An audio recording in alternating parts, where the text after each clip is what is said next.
Exam is near, no need to fear because your Shivam bhaiya is here. तो कैसे हो मेरे प्यारे दोस्तों, मेरा नाम है शिवम और आप देख रहे हैं जेएनवी पाठशाला। मैं प्रेजेंट टाइम में जेएनवी कुशीनगर का छात्र हूं। कैसे हो मेरे प्यारे दोस्तों, मेरा नाम है शिवम और आप देख रहे हैं जेएनवी पाठशाला। यहाँ पे हम ओएमआर शीट के बारे में डिस्कस करने वाले हैं पूरा डिटेल में, एकदम प्रैक्टिकल रूप से एक एक चीज़ है, जो इतनी भी गलतियाँ होती है, जो भी होती हैं, सभी चीज़ें मैं आपको बारीकी से समझाऊंगा। यहाँ पे पृष्ठ संख्या आप देख सकते हैं, ये हमारा उत्तर पुस्तिका है और मैं सभी चीज़ें आपको इशारे में भी समझाऊंगा और बोल भी रहा हूँ। यहाँ पे देखिए, आपको बोला गया है कि नीले और काले पेन का ही यूज करना। जो पेन होना चाहिए वो बाल पॉइंट पेन होना चाहिए और साथ ही साथ ये जो आपका आंसर शीट है यानी उत्तर पत्रिका है, इस पे कहीं भी कट पट नहीं होना चाहिए। और जो पेन है आपको बाल पॉइंट पेन लेना, वो आप देख लो खुद ही कि कैसा पेन लेना है। आप 5 रुपये वाला लिंक लेसियर का विन का पेन ले सकते हो या 3 रुपये वाला पेन ले सकते हो। आपको जेल पेन नहीं लेना, जेल पेन लोगे तो खराब हो जाएगा आपका आंसर शीट और जेल पेन अलाउ भी नहीं होता है, तो आप समझ सकते हो। तो चलिए अब हम बात करते हैं अपने रोल नंबर के बारे में। और यहाँ पे देखिए, रोल नंबर का जो खंड है इसको आप काउंट करके देखो। यहाँ पे 1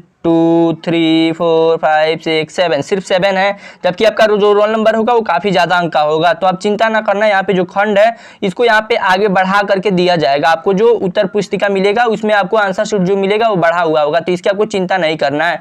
तो यहाँ पे मैं कोई भी एक रोल नंबर अपने मन से भर लेता हूँ आपको समझाने के लिए। जो रोल नंबर लिखना है वो आपको नॉर्मली मैथ में लिखना है, जो भी मतलब आपका रोल नंबर है वो आपको, जो भी आपका रोल नंबर है वही आपको भरना है। तो यहाँ पे मैं आपको समझाने के लिए कोई एक रोल नंबर यहाँ पे फिल कर लेता हूँ। ये 1 1 फिर से ये 1 और यहाँ पे 2 0 0 6 ऐसे ही मैंने रैंडम भर लिया है, एक डेट ऑफ बर्थ यहाँ पे भर लिया है आपको समझाने के लिए। अब ये हो गया हमारा रोल नंबर। आपको नॉर्मल दोस्तों आप सभी के लिए एक छोटा सा इन्फॉर्मेशन है, इसको सुन लो। मैंने नवोदय विद्यालय की प्रिपरेशन के लिए यानी क्विक प्रिपरेशन के लिए जो आपका पेपर है उसके लिए काफी अच्छा बुक ढूंढ करके निकाल दिया है। और ये जो बुक है ये चक्षु पब्लिकेशन का बुक है और इस बुक की जो खासियत है मतलब काफी अच्छा है। इस बुक में आपको मतलब प्रीवियस ईयर तो मिल ही जाएगा, साथ ही साथ आपको मतलब प्रैक्टिस सेट भी मिल जा रहा है और आपको जो बुक की और भी चीजें चाहिए वो भी मिल जाएगा और इसे आप काफी ज्यादा क्विक रिवीजन कर सकते हो। और इसमें जो मॉडल पेपर बनाया गया है वो काफी अच्छे से बनाया गया है। अगर इसको आप पढ़ करके जाते हो तो एग्जाम में ज्यादातर मार्क्स आने के आपके चांसेस बन सकते हैं। तो एक बार इस बुक को आप जरूर चेकआउट कीजिएगा। इस बुक को आप फ्लिपकार्ट अमेजन कहीं से खरीद सकते हैं। बस ये चक्षु पब्लिकेशन आप कहीं पे भी जाकर के लिखना चक्षु नवोदय विद्यालय। अगर फ्लिपकार्ट या अमेजन पे भी लिखते हो तो आपको ये बुक मिल जाएगा। या आप बुक चाहते हो कुरियर द्वारा अपने घर पे मंगवाने के लिए तो यहाँ पे पब्लिकेशन जो है इस पब्लिकेशन का नंबर दिया गया है, तो जरूर यहाँ पे कॉन्टैक्ट करना। वैसे इस बुक का जो प्राइस है वो 319 रुपये है, लेकिन जेएनवी पाठशाला अगर इसका प्रमोशन कर रहा है तो ये बुक आपको और भी सस्ते में मिल जाएगा। अगर आप फ्लिपकार्ट और अमेजन पे इसको खरीदोगे तो सिर्फ 260 रुपए में मिल जाएगा। अगर आपको कुरियर द्वारा इस बुक को चाहिए तो आप इस दिए गए कॉन्टैक्ट नंबर पे कॉल करके जरूर एक बार पता करना। तो मेरे दोस्तों अब आते हैं हम अपने टॉपिक पे वापस। यहाँ पे देखिए, आपको लिखना है अभ्यर्थी का नाम यानी कैंडिडेट का नाम। आपको अपना नाम लिखना है और आपको अपना जो नाम लिखना है वो इंग्लिश में लिखना है, पहली बात। और दूसरी बात कि आपको कैपिटल लेटर में लिखना है, स्मॉल लेटर में नहीं। देखिए जैसे मैंने शिवम लिखा है स्मॉल लेटर में, ये गलत है। आपको जो भी लिखना है बड़े बड़े लेटर में लिखना है। जैसे कि मैं शिवम लिखा यहाँ पे बड़े बड़े लेटर में आपने देख लिया यानी कैपिटल लेटर में, तो इसी तरीके से आपको लिखना है। तो आप उम्मीद है कि आप समझ गए होंगे, ये मैं समझाने की कोशिश कर रहा था जो। तो अभ्यर्थी का नाम उसी तरीके से आपको लिखना है। तो चलिए यहाँ पे मैं कुछ भी एक रैंडम भर लेता हूँ।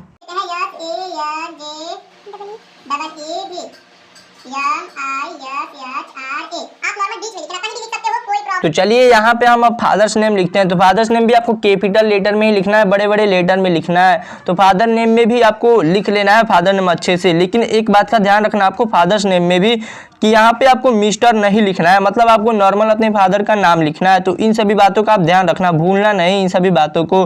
और नॉर्मल यहाँ पे मैं अपने फादर्स का नाम भी फिल कर लेता हूँ। ये हो गया, मैंने लिख लिया आपके सामने, इसमें कोई भी प्रॉब्लम नहीं होगी। तो चलिए अब हम बात करते हैं ये जो साइड में लिखा गया है इसके बारे में। यहाँ पे हमसे पूछ रहा है, बोल रहा है कि जो पृष्ठ संख्या पे उत्तर अंकित करना है वो किस तरीके से करना है वो आपको बताना है। पृष्ठ संख्या पीछे को बोलते हैं। तो यहाँ पे चलिए हम उसको भरेंगे कि कैसे भरना है, ये मैं आपको पूरा डिटेल में समझाऊंगा। तो यहाँ पे आपको कैसे रिस्पॉन्स देना है आंसर शीट में ये मैं बता रहा हूँ। यहाँ पे थोड़ा सा शायद आपको साफ साफ नहीं दिखाई दे रहा है। यहाँ पे लिखा है कि आपको बाल पॉइंट पेन का यूज करना और जो गोला है उसको अच्छे से भरना है। तो थोड़ा सा मैं इसको जूम कर लेता हूँ कि आपको अच्छे से दिखाई देगा। देखिए यहाँ पे हमसे बोल रहा है कि आपको जो गोला करना है वो पूरा एकदम डार्क करना है, एकदम अच्छे से पूरा का पूरा निशान भरना है। और नीचे उसको समझाया भी गया है एग्जाम्पल के साथ में। और यहाँ पे बताया गया है कि एक गोले को एक ही बार भरिए, यानी एक गोले को एक बार ही भरना है, 2 बार नहीं। और उस पर कोई भी ट्रिक नहीं लगाना है, या ऐसा भी नहीं कि आप एक को गलत काट दो और एक को गोला कर दो, ये भी गलत हो जाएगा। या एक को आप गोला कर, एक को आप सही कर दो, एक को गलत कर दो, ये भी गलत होगा। यानी आपको ट्रिक भी नहीं लगाना है और 2-2 गोला भी नहीं भरना और ना ही हाफ गोला भरना, यानी ये नहीं कि आधा गोला भरा और छोड़ दिया तो गलती हो जाएगा। अब जो करेक्ट होगा उसको आप देखो कि वहां पे कितना अच्छे से गोला हमारा भरा गया है, जो ऑप्शन नंबर डी है उसी तरीके से आपको भरना। आप चिंता ना करो, आपको पूरा का पूरा एकदम टिप्स और ट्रिक्स बताया जाएगा कि कैसे आपको गोला भरना है। और यहाँ पे हमारा नेक्स्ट पॉइंट है, यहाँ पे हमसे बोल रहा है कि एक गोले में एक ही निशान को भरो, उसमें एक बार आपने भर दिया तो उसमें कोई भी परिवर्तन नहीं होगा, कोई भी चेंजेस आप नहीं कर सकते हो। और फिर हमारा फिफ्थ पॉइंट है कि उत्तर पत्रिका में कोई भी निशान नहीं लगाना है, आपको आंसर शीट में पेन वगैरह से कुछ भी लिखना नहीं है और ना ही कोई रफ वर्क करना है। ये भी हमारा नीचे लिखा गया, कुछ भी नहीं लिखना है, गोजना पोतना नहीं है, इस बात का आप ध्यान रखना।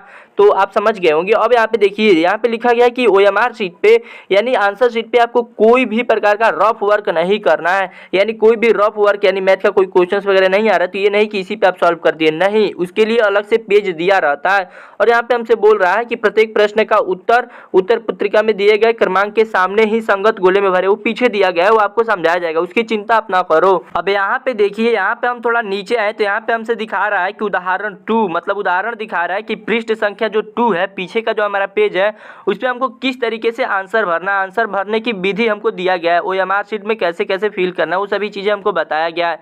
तो यहाँ पे भी लिखा गया है कि नीले और बाल पॉइंट पेन का यूज करना, वो तो आप समझ गए होंगे। यहाँ पे देखिए, आपको अपना अनुक्रमांक यानी जो रोल नंबर होता है उसको फिल कर लेना है। जैसे कि यहाँ पे जो रोल नंबर दिया है आप देख सकते हो, रोल नंबर के बारे में तो मैंने आपको ऑलरेडी समझा दिया। और वैसे भी आप इसकी चिंता ना करो, जो रोल नंबर होगा आपको अपना रोल नंबर लिखना पड़ेगा, ये नहीं कि किसी दूसरे का कॉपी कर दो या कुछ भी लिख दो। रोल नंबर आपको अपना रोल नंबर लिखना होगा। जैसे मेरा 1110020006 था, अभी मैंने वहाँ पे पीछे माना था तो उसको हम जैसे करके भरेंगे तो 11 हम भरेंगे, फिर इस तरीके से एज यूजुअल भरेंगे। इतना आप समझदार हो ही समझ जाओगे। अभी मैं इसको प्रैक्टिकल भर करके भी आपको बताऊंगा, पीछे के पेज में OMR शीट हमको भरना है तो मैं वहाँ पे आपको समझाऊंगा सभी चीज़ें कि कैसे कैसे आपको अपना भरना पड़ेगा। यहाँ पे देखो, जैसे 1 का 1 हमको भरना है और 7 का 7 हमको नीचे आकर के भरना है। 7 वाली लाइन में ही जो 0 से लेकर के 9 तक दिया है वो हमको भरना है। और इस तरीके से हमको एक एक में, जैसे 1 का 1, 7 का हमको 7 ढूंढना है, ये नहीं कि 1 वाले में ही ले जाकर के हम 7 भी लिख दे, इस तरीके से हमारा गलत हो जाएगा। और यहाँ पे अब हम बात कर लेते हैं main book list test number का, यानी मेन टेस्ट बुक नंबर होता है, ये क्या होता है और ये कब मिलता है, तो ये कब आपको मिलता है, कहाँ मिलता है, ये ज़्यादा जरूरी है। ये जो अब मिलता है आपको, ये जो अब आपका क्वेश्चन पेपर मिलेगा उसमें आपको मिलेगा। तो चलिए मैं अपने क्वेश्चन पेपर से आपको समझाता हूँ। तो ये आपका शिवम भैया का क्वेश्चन पेपर है, देखिए मतलब कितने फटे हालातों में है, कोई नहीं, ज़्यादा ईयर हो गया ना इसलिए थोड़ा फट गया। वहाँ पे ऊपर देखिए, वही मेरा जो आप ऊपर कोड देख रहे हैं वही मेरा बुकलेट नंबर है, और बुकलेट नंबर आप देख सकते हैं मेरा नाम वगैरह है, और फट गया है क्योंकि बुकलेट नंबर बड़ा सा लिखा हुआ आता है तो आप ऐसे ही पहचान जाओगे। अगर आपको कुछ थोड़ा सा नहीं भी चीज़ें समझ में आएंगी तो आप वहाँ से पूछ लेना कि कैसे आता है, कैसे कहाँ पे बुकलेट नंबर दिया गया है, टीचर्स वहाँ पे बता देंगे। बाकी जो ये क्वेश्चन पेपर आप देख रहे हो सेम ऐसा ही क्वेश्चन पेपर आपको देना है, बिल्कुल सेम ऐसा ही क्वेश्चन पेपर आपको इस बार मिलेगा, तो आप इसको देख लो। तो मैंने आपको बता दिया कि किस प्रकार से आपको अपना मेन टेस्ट बुकलेट नंबर पता करना है, यानी मुख्य प्रश्न पुस्तिका पता करना है, यहाँ पे दिया गया है। और इसको भी आपको अपने अनुक्रमांक की तरह ही फिल करना है। आपको अपना यहाँ पे जो मुख्य प्रश्न पुस्तिका का नंबर होगा उसको लिख लेना और उसको फिल करना है। तो ये सभी चीज़ें आप चिंता न करो, अभी आपको नेक्स्ट पेज पे मैं सभी चीज़ें समझाऊंगा। और यहाँ पे देखिए, यहाँ पे लिखा गया है कि block code, state code, district code, centre code, ये सभी कोड क्या होता है ये मैं आपको समझाता हूँ अच्छे से। ये जो हमारा state code, district code, block code रहता है, यहाँ पे देखिए, यहाँ पे हमारे ये एडमिट कार्ड में दिया रहता है। और एडमिट कार्ड में जैसा कि मैं आपको यहाँ पे पिन करके दिखा रहा हूँ कि देखिए, ये जैसे हमारा स्टेट है, स्टेट के बगल में हमारा स्टेट का नाम लिखा है, जो भी स्टेट होगा, और उसके बाद उसके ब्रैकेट में 2 नंबर लिखा होगा तो वही आपका कोड कहलाएगा। और उसी तरीके से आपके डिस्ट्रिक्ट के भी बगल में लिखा गया है और ब्लॉक के बगल में भी, और उसके जस्ट नीचे देखो एग्जामिनेशन सेंटर लिखा गया है तो वहाँ पे भी आपका कोड लिखा गया है। तो इस तरीके से आप देख लेना अपना। तो ये सभी चीज़ें अब आप समझ गए होंगे कि स्टेट कोड क्या होता है, डिस्ट्रिक्ट कोड क्या होता है, ब्लॉक कोड और सेंटर कोड, ये सभी के सभी जो होता है ये 2-2 डिजिट के होते हैं और सबके अलग अलग खंड बना होता है। बीच में एक छोटा छोटा देख सकते हैं आप लाइन ड्रा किया गया है ताकि अलग हो सके, 2-2 अंक का। यहाँ पे देखो, जैसे कि यहाँ पे एक अपना स्टेट देखो, स्टेट का जो कोड है हम देख लेते हैं कि यहाँ पे 03 है अब देखो 03 को आपको फिल करते समय आपको देखना है कि 03 है तो 0 को 0 में फिल करना है और 3 वाले को आपको ढूंढना है, ये नहीं कि 3 वाले को 0 में ही फिल कर दे, तो ये गलती हो जाएगा, इस बात का आप ध्यान रखना। और इसी तरीके से आपको डिस्ट्रिक्ट का भी सेलेक्ट कर लेना है और उसके बाद से आपको ब्लॉक का और सेंटर का भी। और यहाँ पे दिया गया है कि आपको क्वेश्चंस को रिस्पॉन्स कैसे करना है, जैसे 8 का ए होगा तो ए आप लिखना। अब नीचे हम कुछ इंपॉर्टेंट चीजें दिया गया है, इसको हम देख लेते हैं। और यहाँ पे लिखा गया है कि अभ्यर्थी इस बात का ध्यान रखे कि मुख्य प्रश्न पुस्तिका में छपा हुआ कोड और उत्तर पुस्तिका में पृष्ठ संख्या 2 पे छपा हुआ मुख्य पुस्तिका कोड समान हो। अगर ऐसा नहीं है तो तुरंत कक्षा निरीक्षक को सूचित करें और अपना मुख्य प्रश्न पुस्तिका एवं उत्तर पत्रिका बदलाएं। अब इन सभी बातों का मतलब क्या है मैं आपको डिटेल में एग्जाम्पल के साथ समझाता हूं, तो इसके लिए मुझे अपने क्वेश्चन पेपर की जरूरत पड़ेगी, तब मैं आपको समझाऊंगा। तो यहाँ पे मेरा क्वेश्चन पेपर आ गया, यहाँ पे देखिए मेरे क्वेश्चन पेपर पे एक कोड लिखा गया है आई लिख करके। तो ये जो कोड होता है इसको अल्फा कोड बोला जाता है। अगर आपने अपना एडमिट कार्ड भी डाउनलोड किया होगा तो वहाँ पे भी अल्फा कोड लिखा होगा, तो ये आप देख सकते हैं। इसी तरीके से यहाँ पे यही कोड के बारे में हमको बता रहा है कि उत्तर पुस्तिका के जो हमारा पीछे वाला पेज है पृष्ठ संख्या 2 है, उस पर भी आपका एक कोड लिखा रहेगा और इस कोड को अल्फा कोड भी हम बोलते हैं। तो ये जो कोड होना चाहिए वो दोनों हमारा सेम होना चाहिए। जैसे इस प्रश्न जो हमारे पास ये OMR शीट है इसके पीछे वाला जो पेज है उस पर भी लिखा हुआ रहेगा, तो उस पीछे वाले पेज का और जो हमारे पास दिया गया है ये दोनों सेम होना चाहिए क्वेश्चन पेपर पे। जैसा कि आप देख सकते हैं कि यहाँ पे OMR शीट को हमने पीछे पलटा और इस पे ए लिखा है, जबकि हमारे जो क्वेश्चन पेपर है इस पे आई लिखा है। तो हमारे भी क्वेश्चन पेपर पे ए लिखा होना चाहिए और आपके भी OMR शीट पे ए लिखा होना चाहिए। मतलब जो आपको OMR शीट मिलेगा और जो आपको क्वेश्चन पेपर मिलेगा दोनों पे एक ही अल्फा कोड लिखा होना चाहिए। अगर दोनों पे अलग अलग अल्फा कोड लिखा होगा तो गलत हो जाएगा, आपको तुरंत अपने कक्षा निरीक्षक को बताना है। तो जैसे यहाँ पे ए लिखा गया है तो ये भी हमारे क्वेश्चन पेपर पे भी ए लिखा होना चाहिए था, यही मैं आपको समझाने की कोशिश कर रहा था और मुझे पूरा विश्वास है कि मैं आपको समझाने में सफल हुआ हूं। तो अब हम बात करेंगे अपने पृष्ठ संख्या 2 के बारे में, यानी पेज नंबर 2 के बारे में। इसमें हम सभी चीजें अच्छे से समझने की कोशिश करेंगे। पृष्ठ संख्या 2 पे आप सबसे पहले ही देख सकते हो कि यहाँ पे लिखा गया है to be filled by the candidate, यानी आपके द्वारा ये सभी चीजें भरना है। यहाँ पे आपको अपना रोल नंबर भरना है, फिर आपको मुख्य प्रश्न पुस्तिका भरना है। तो सबसे पहले हम रोल नंबर भर लेते हैं। मैंने रोल नंबर अपने मन से एक ले लिया जैसे कि पहले लिया था। अभी इसी रोल नंबर को हमको गोला करना रहता है, तो अभी ये कैसे करना है, कितना सटीक तरीके से करना है, टिप्स और ट्रिक्स क्या है, ये चीजें अब मैं आपको एकदम अच्छे से बताऊंगा। तो इसको आप बारीकी से देखते रहना, एक भी चीजें गलती नहीं होनी चाहिए। जैसे यहाँ पे 1 था तो 1 को हम ये जो 1 के नीचे 0 1 2 3 लेकर के 9 तक दिया है इसी के बीच तक हम भरेंगे। यहाँ पे देखिए पहले गोला वाले को हम समझ लेते हैं। जैसे हमारे पास समझ लेते हैं कि 2 गोला है, तो दोनों को भरने के लिए 2 तरीका होता है। एक तो ये कि आप अंदर पहले पेन रखो फिर उसको घसीटते हुए बाहर की तरफ लाओ, एकदम आराम से, मतलब रिलैक्स होकर के। आप ये मत सोचना कि हाथ बाहर चला जाएगा। और उसके बाद एक ये तरीका है कि आप बाहर वाले लाइन को पहले गोला करो और उसके बाद से फिर अंदर की तरफ आ जाओ।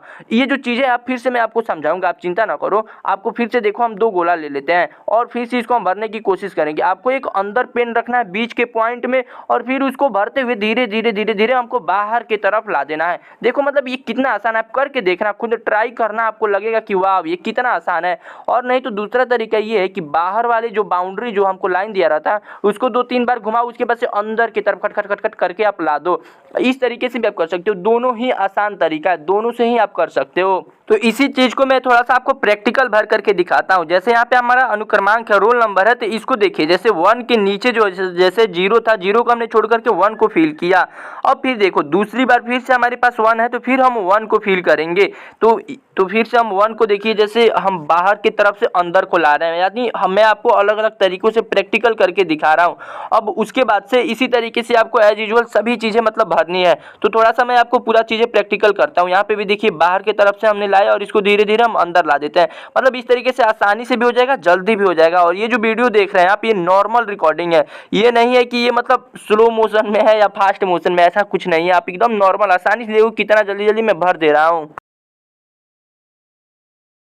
तो चलिए अब हम बात करते हैं मुख्य प्रश्न पुस्तिका के बारे में, यानी मेन टेस्ट बुकलेट नंबर जो है इसको हम कैसे भरेंगे बुकलेट नंबर को।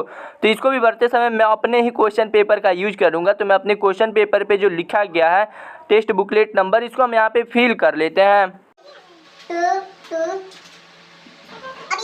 अब फिर इसको हम क्या करेंगे, जैसे हमने अपना अनुक्रमांक गोला किया था वैसे इसको भी हम करेंगे। कितना अच्छा लगता ना अगर हम एग्जाम में इतना ही तेजी से सर्किल को भरते, मजा आ जाता।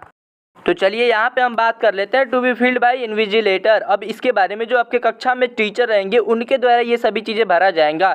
लेकिन देखिए कई बार क्या होता है कि कुछ टीचर्स जो होते हैं वो अच्छे नहीं होते हैं तो नहीं भर पाते हैं, तो आप खुद भी इसको भर सकते हो। ऐसा नहीं है कि टीचर्स ही भरेंगे, तो आप इसको खुद भी भर सकते हो। जैसा इसमें आपने भरा है उसी तरीके से यहाँ पे आपको अपना अनुक्रमांक भरना रहेगा, रोल नंबर भरना रहेगा और बुकलेट नंबर भरना रहेगा, और साथ ही साथ आपको जो आपका स्टेट कोड है, डिस्ट्रिक्ट कोड है, ब्लॉक कोड है और सेंटर कोड है, तो ये मैंने आपको बता ही दिया कि आपके एडमिट कार्ड पे लिखा रहता है, तो इसको भी आप भर सकते हो।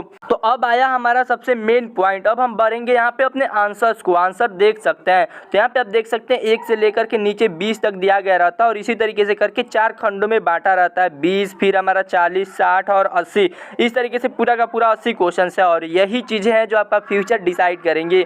और नीचे भी कुछ चीज़ें हैं, तो पहले मैं आपको नीचे का समझा दूंगा। यहाँ पे देखिए ये जो अल्फा कोड मैंने बताया ये लिखा रहता है, तो इसको आप भर लेना। उससे आपको जो ऊपर ये 300 लिखा है इससे आपको कोई मतलब नहीं है।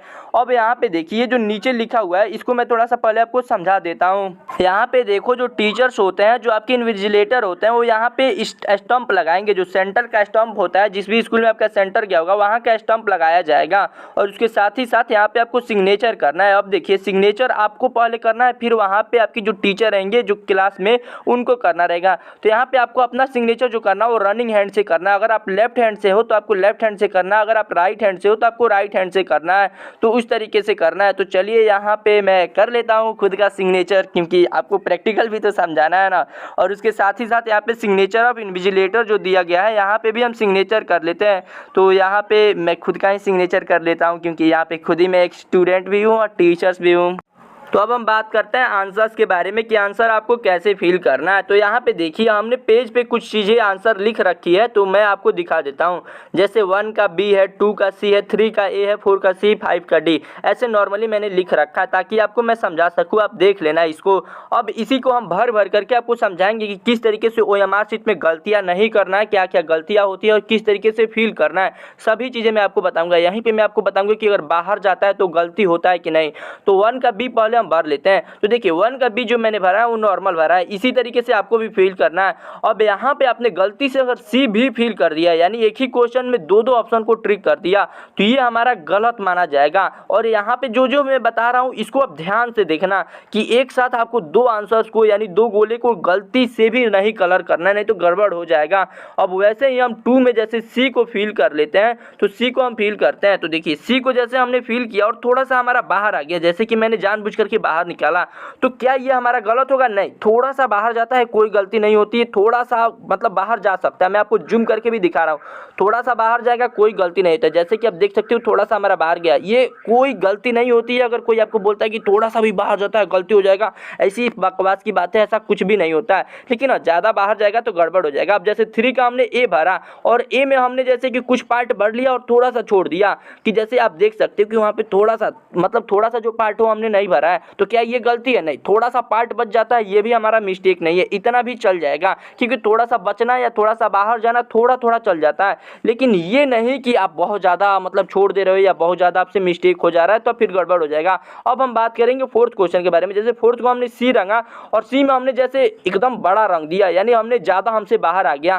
तो ये देखिए अगर ऐसा आप मिस्टेक करते हो तो अब ये कंप्यूटर पे डिपेंड करता है कि कंप्यूटर उसका आंसर रीचेक करेगा या गलत मारेगा। तो अब इस तरीके का तो गलती आप करना ही मत, आप पहले ही आराम से कलर करो, तो ये हमारा गलत ही एक प्रकार से माना जाएगा। तो इस तरीके का मिस्टेक आपको नहीं करना है। अब हम 5 में जैसे D को भरते हैं, तो D को भरते समय मैं आधा ही भरता हूँ। अब जल्दबाजी में आपने आधा भर दिया, तो ये सही होगा कि नहीं? नहीं, ये हमारा गलत है, ये हमारा गलत माना जाएगा। और पीछे भी हमारे पास साफ साफ दिया गया था कि अगर इस तरीके से आप आधा भरते हैं तो ये हमारा रॉन्ग होगा, यानी गलत होगा।